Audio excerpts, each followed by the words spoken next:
aguinha com a mamãe.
Voltamos. Deixa todo mundo entrar para a gente começar. Se alguém quiser alguma dúvida, quiser falar alguma coisa, fica à vontade. Professora, Oi. boa noite. Boa noite. Aqui não é bem sobre a sua matéria, não, mas é uma dúvida que talvez você possa me esclarecer. Quando a gente fez fundamentos práticos, as aulas de laboratório, lá na nossa grade das disciplinas, ainda tem outras matérias práticas. Essas matérias a gente vai ver no estágio ou vai ter aula tipo de laboratório de novo? Igual lá tem saúde da mulher prática, saúde mental prática. Essas matérias a gente vai ver quando? Vocês vão ver em campo de estágio, porque... Em campo de estágio?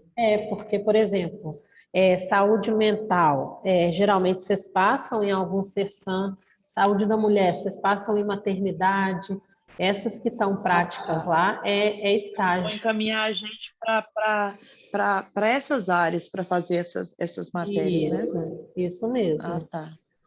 Ok, muito obrigada, viu? Nada.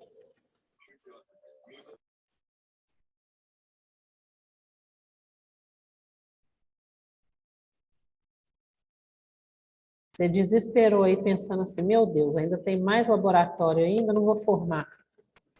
Pode ficar tranquila.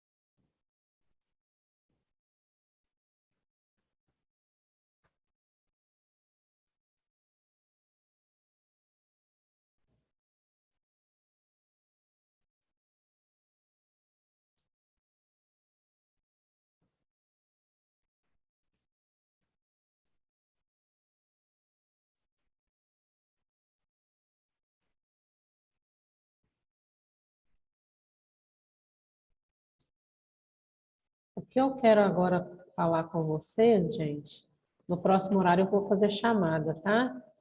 Ok, Esther, pode ir tranquila. O que eu quero falar com vocês agora, gente, é sobre uma coisa que eu tenho certeza que vocês já viram, principalmente quem já passou pelo laboratório, né? Ok, Jaqueline. Depois tentam assistir pelo YouTube, tá?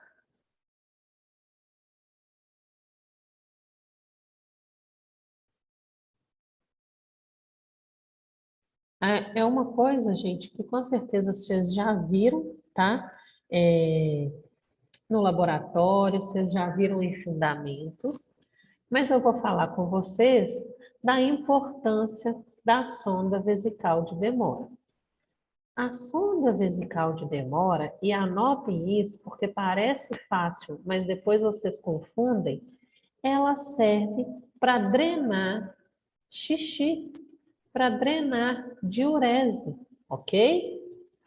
Então, o paciente crítico, gente, a gente vai ter uma aula de balanço hídrico, tá? O paciente crítico, ele precisa ficar monitorado, tá? Através do balanço hídrico. O que é o balanço hídrico? Eu preciso saber o que saiu nesse paciente de líquido e o que entrou de líquido nesse paciente, tá? Então, a gente precisa acompanhar isso no paciente. Então, a diurese, né, ela é muito importante dentro da terapia intensiva. E a gente brinca com, né, com os colegas, com os pacientes que às vezes estão conscientes, que xixi, né, diurese, dentro da UTI, ela vale ouro. Por quê? E aí vocês podem anotar isso também. Um dos primeiros órgãos, tá? Um dos primeiros sinais que o paciente crítico dá que ele está evoluindo para óbito, né? Que ele está evoluindo para uma falência múltipla de órgãos, é o rim paralisar. Então, eu olho no balanço do meu colega do dia, nas anotações do meu colega do dia, esse paciente teve 1000 ml de xixi. Eu peguei meu plantão, fiz tudo com meu paciente, dei medicação, fiz tudo com ele. E aí, esse paciente apresentou só 100 ml de xixi ou só 200 ml de xixi, né, de diurese aí. Ou seja, ele está com o rim paralisando, tá? Quem que vai ficar mais atento a isso? O técnico de enfermagem. Então, às vezes, até o médico ver o exame de sangue desse paciente, esse paciente já está com um grau muito avançado aí nessa falência de órgãos. Então, a primeira oportunidade que a gente tem da gente observar que esse paciente está começando a entrar em falência múltipla de órgãos, né, e a óbito, é através da diurese. Então, sempre que vocês perceberem que o paciente não urinou, tá? Vocês vão comunicar ao enfermeiro que vai passar para o médico essa intercorrência. Se o paciente não urina, gente, qual medicação que a gente pode fazer para ele urinar? Quem sabe? Deixa eu só ir postando um vídeo aqui para vocês. Quem sabe me falar? Furosemida, hidroclorotiazida. Peraí que eu não vi quem falou. Quem falou? Mariana? Marina? Marina. Isso, Marina. O principal, tá? Que é bom vocês saberem o nome, então podem anotar, é o furosemida, tá? Então, o furosemida é o diurético mais utilizado dentro da UTI, porque ele é uma das versões que a gente tem venosas, tá? Então, o médico ele vai tentar estimular esse rim desse paciente, fazendo Lasix. Lasix e furosemida é o mesmo medicamento, ok? E aí, se esse paciente não resolver, né, e é um paciente jovem, tem chance de sair do quadro clínico, esse paciente pode evoluir para o que a gente sabe que é a hemodiálise, ok? Então, se o médico for investir no paciente, o paciente tiver chance de sair do quadro clínico que ele está, o médico vai pedir para poder iniciar uma hemodiálise de urgência, tá? Então, quem faz hemodiálise é quem está com insuficiência renal. Pode ser crônica, né, para o resto da vida aí, ou pode ser uma hemodiálise aguda, tá? Uma insuficiência renal aguda, que a gente vai fazer 2, 3 sessões de hemodiálise nele no CTI e ele vai melhorar, ok? Alguém já viu fazendo hemodiálise no CTI ou em alguma clínica? Eu já presenciei na época que meu pai estava internado. O que você achou do procedimento? Conta um pouquinho aí. Deu para aprender alguma coisa lá? Tem muito tempo, mas é assim, é um procedimento que deixa a gente meio aflito, né? Na hora que você está vendo a situação, você vê o sangue da pessoa correndo numa máquina e ainda correndo risco de ter uma parada por ali. Então, assim, é uma coisa que deixa a gente meio aflito. Uhum. Concordo. E aí a gente tem que tomar muito cuidado, porque imagina se para a gente é assustador, imagina para o paciente, né, gente? Então a gente, como estagiário, a gente tem que tomar muito cuidado, porque o que acontece é a gente desesperar. Ai, gente, peraí. A gente desesperar na hora que a gente vê uma hemodiálise, e aí a gente assusta o paciente, né? Então a gente tem que tomar cuidado quanto a isso aí. É um procedimento que é invasivo e para a gente fazer hemodiálise, a gente tem que ter um catéter, né? Que a gente chama de catéter de duplo lúmen. Catéter de duplo lúmen. Ou catéter de HD. HD significa hemodiálise. A gente ainda vai ter uma aula detalhada sobre isso, se der tempo, tá? Então, a diurese, ela é importante justamente por isso, tá? Porque ela me fala de função renal, que significa que se o rim está bom, esse paciente ele está grave, mas ele ainda não está evoluindo para uma falência múltipla de órgãos, tá? Então, sempre que atentar que o balanço hídrico do paciente deu diferente, tá? Do que deu durante o dia, por exemplo, a gente vai comunicar ao enfermeiro, ok? A sonda vesical de demora, gente, quem que passa? O técnico ou o enfermeiro?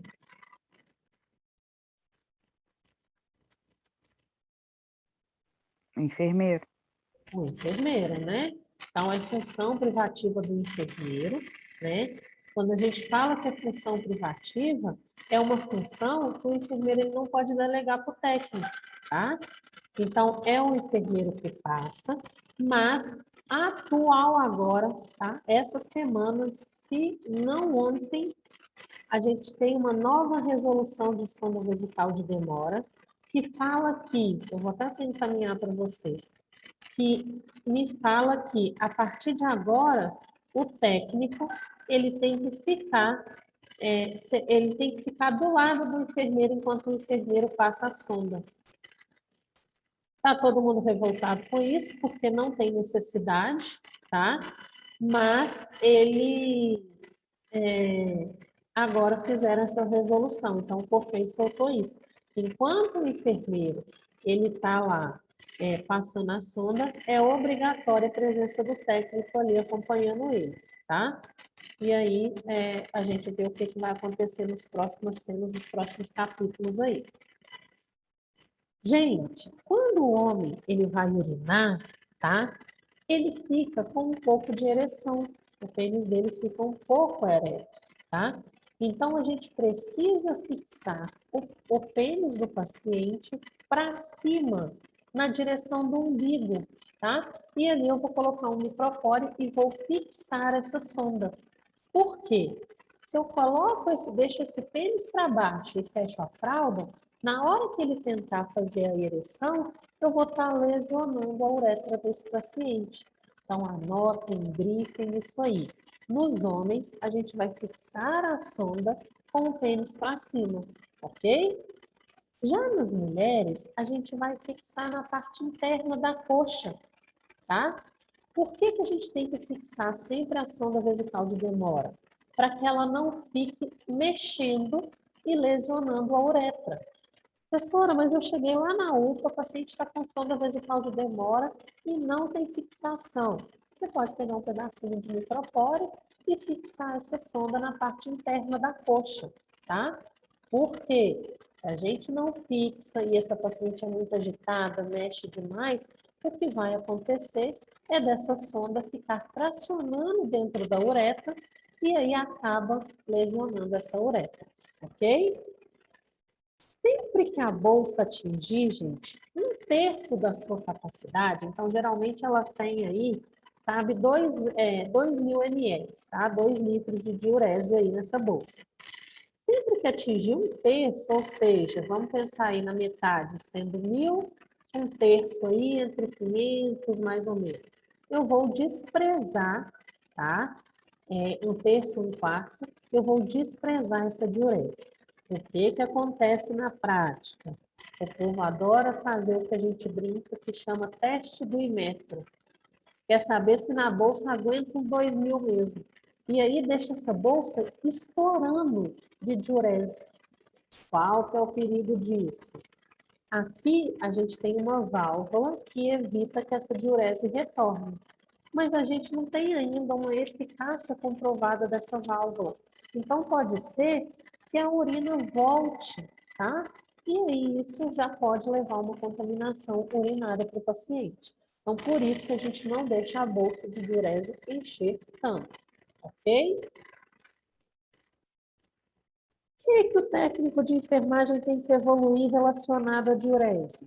Ele tem que anotar a presença, se esse paciente fez xixi, não fez xixi, quanto de xixi que ele fez. Então, se teve xixi, ou seja, diurese, a quantidade e a coloração, tá? Qual que é o normal do xixi, gente? Qual que é o normal da coloração quando a gente vai no banheiro? É um amarelo transparente, tá? Aqui já é uma urina, né? Uma diurese muito mais concentrada. No hospital, 80% das vezes, o paciente vai ter uma diurese mais concentrada. Por quê? Porque ele está tomando muitas medicações, tá? Então, é comum o paciente ter uma diurese mais concentrada. Mas diurese concentrada me fala de desidratação também. Então, eu preciso ficar atento quanto a isso, ok? Alguém tem alguma dúvida em sonda vesical de demora?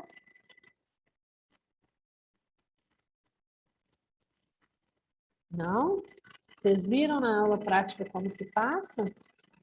Ou não chegaram? Vimos sim. Viram, né? Uhum.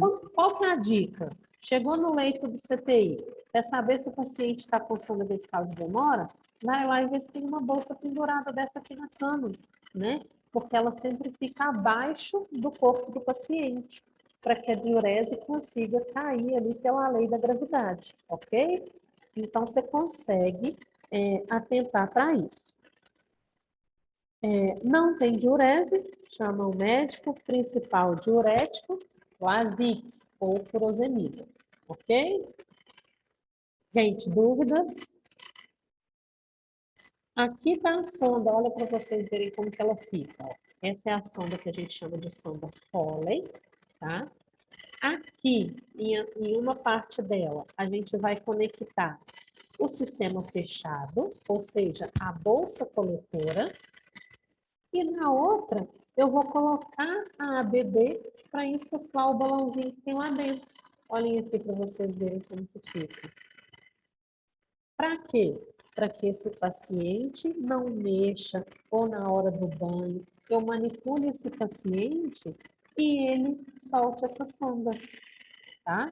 Então, é importante eu orientar o paciente quanto a isso. Não pode puxar, tá? Eu já vi pacientes arrancarem e sair o balonete inteiro. Imagina a lesão que ele não teve na uretra, tá? Então, pacientes, quando eles estão muito agitados assim, a gente contém eles, né? Ou seja, a gente amarra eles no leito com prescrição médica, porque eles podem colocar em risco a própria saúde, né? Piorar o caso clínico deles, tá? Então, sempre que for necessário, a gente tem sim que conter o paciente. O que não pode acontecer é da gente conter o paciente de forma desnecessária. Então, é assim que fica a sonda dentro da bexiga, ok? Tanto no homem quanto na mulher. Dúvidas em sonda? Próxima aula, vamos ver sobre acesso venoso central e pressão arterial invasiva. Sabem o que é isso? Ou não? Nunca ouviram falar?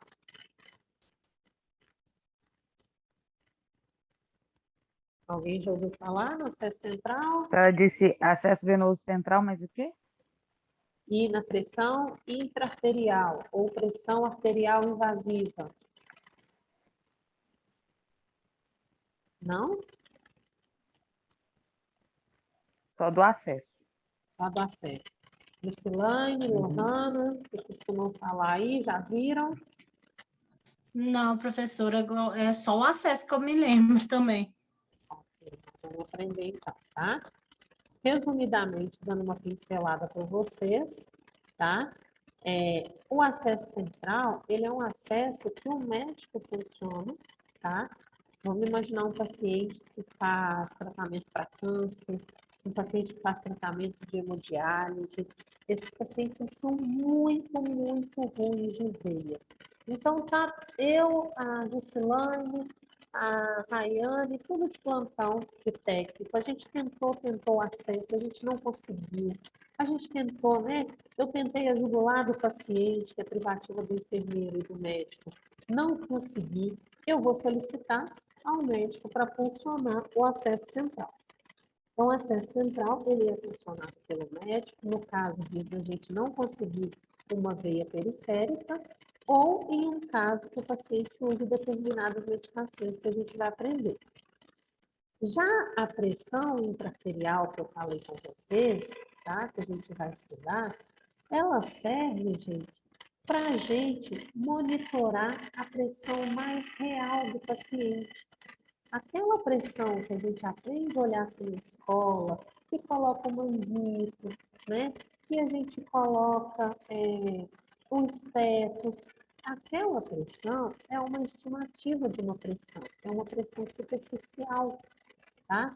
Quando o paciente é crítico, a gente precisa de monitorar ele com a pressão mais precisa que existe.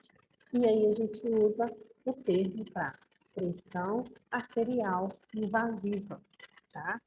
Essa pressão arterial invasiva nada mais é do que o médico colocar um gelco na artéria do paciente.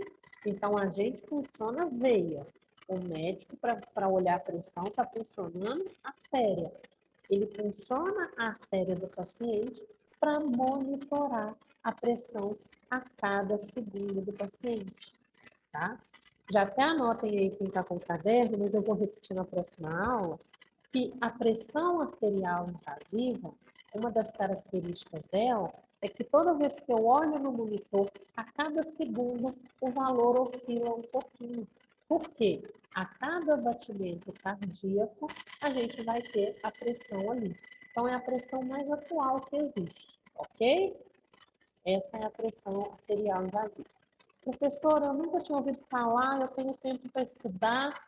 Peguem e procurem, porque aí na próxima aula que a gente vai ver, vocês já têm uma noção e aí a gente pode tirar dúvidas. Combinado? Meninas, vamos encerrar por aqui. Já falei tudo que eu tinha programado para hoje, para vocês, tá? Foi muita informação. Vocês estão aí tudo com o cabelo em pé.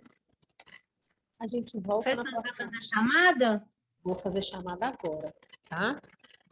A gente vai voltar na próxima aula falando sobre acesso central e sobre a pressão arterial invasiva. Deixa eu só pegar uma caneta para eu fazer a chamada de vocês.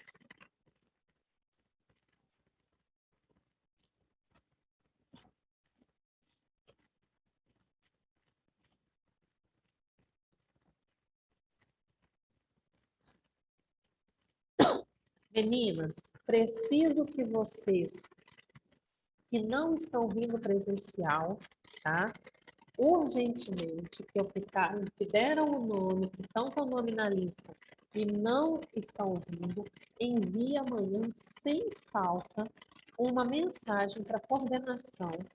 Eu vou encaminhar novamente o número para vocês poderem falar que vocês não estão vindo, ok? Porque aí a gente dá a oportunidade para quem quiser vir, poder vir todos os dias, tá bom? Então, vamos lá, pacientes críticos.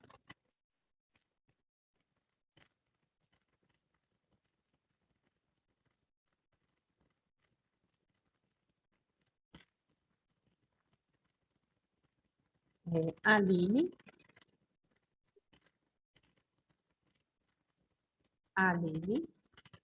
Angélica.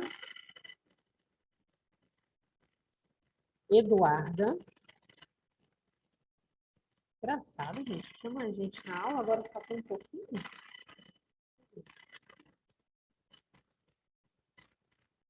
O pessoal não entrou no último horário. Emily. Érica. Esther. A Esther me avisou. Geisiane. Glenda. Ivanilza. Presente.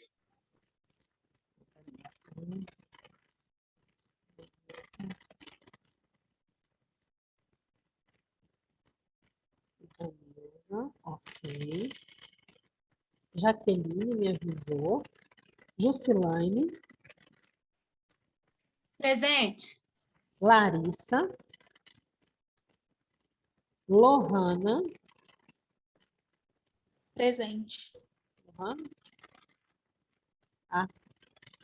Marcos Felipe. Maria Aparecida. Maria Eva. Só um minutinho.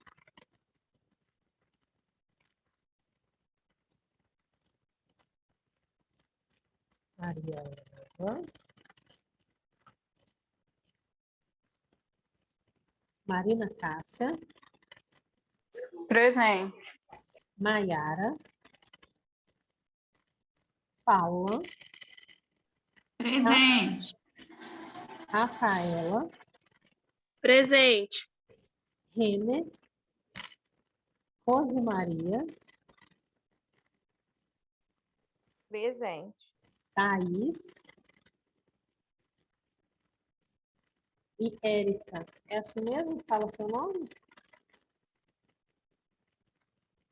É o Érica. O Érica. O Érica. Ok. Meninas, certinho. Professora, você não falou meu nome.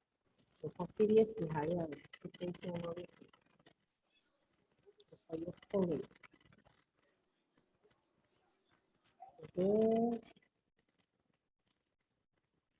Fica até o final e eu pulo seu nome. Rayane Mariana Martins Peixoto. Isso. Ok, presente. Então, mais alguém? Não, né? Meninas, muito obrigada. Estudem. Até a próxima aula, se Deus quiser, sexta-feira. E qualquer coisa eu estou à disposição, tá bom? Tá bom, boa noite. Boa noite. Boa noite.